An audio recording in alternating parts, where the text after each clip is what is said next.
Prime Minister will attend a dinner with EU leaders in Salzburg this evening, in the first roundtable since she published her Chequers blueprint for Brexit. The issue of the Irish border looks set to be very near the top of the agenda, with the EU's chief Brexit negotiator, Michel Barnier, saying he's willing to work to break the current deadlock. What does the Prime Minister then need to take away, if anything, from tonight's talks? Well, we're joined by Dr.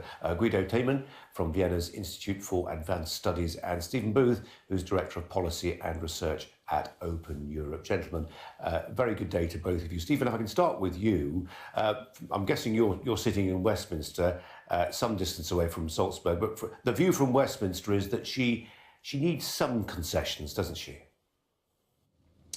Overall, I think that's right. I think, as you said, the key issue is going to be the formulation of the backstop on Northern Ireland. And clearly the current impasse is effectively that the EU wants a separate regime for Northern Ireland, and the UK would protest that would then establish barriers between Northern Ireland and the rest of Great Britain, and that's simply unacceptable. I don't think anyone's expecting any major change in position from either side at this summit, but I think this is probably the first time that Theresa May will be able to address the issue head on with individual member state leaders, and therefore she'd hope the message would get through that currently the proposition on the table is unacceptable. Do you think there'll be people in Salzburg, as there are people in Brussels, who will just be beginning to believe now that, well, it happened in Ireland, it happened in the Netherlands, it happened in France, we had a referendum, we didn't like the answer that we got at first, so we put a second question to them, and then we got our way?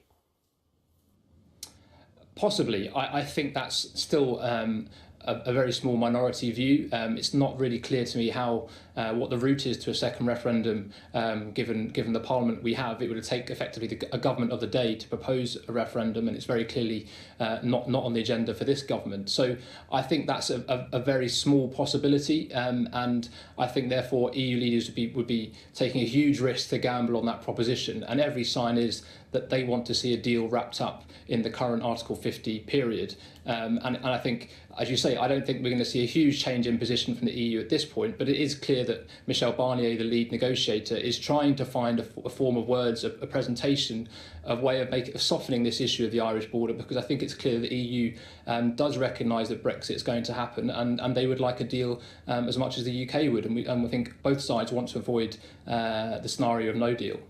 Personalities. We'll see a role in Salzburg for Donald Tusk.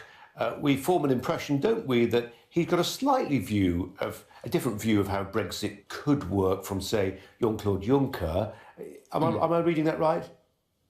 Yes, I think that's right. And I think we need to remember there are two phases to these negotiations. What we're at now is this issue of the withdrawal agreement, and the major hurdle there is Northern Ireland, as we've discussed. But if we enter, and I think as we probably will enter the negotiations about the future relationship after March 2019, and some of that is being done now, but I think the substantive talks will be after then, I do expect sort of different views of the different member states to start to emerge. I think, as you said, France and Germany are going to be the key players.